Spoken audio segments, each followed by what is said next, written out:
tinarget ang Senado mismo. Hindi naman tinarget ang Senado wag mo idama yung Senado kasi hindi naman yan tinarget eh. Kaya nga nagsalita si Robin eh, di ba? Huwag mo idamay, please lang. Huwag mo idama yung mga senador na maaayos at patitino. Hindi kita sinasabing hindi ka matino at hindi ka maayos Kasi ikaw lang ang target dyan. Ikaw ang pasimuno daw eh. Daw.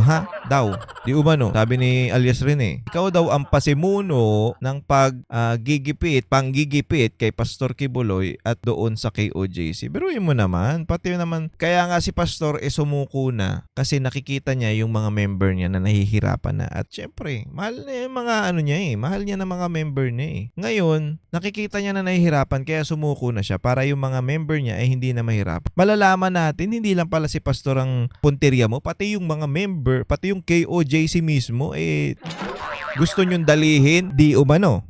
Sabi ni alias rin eh, okay?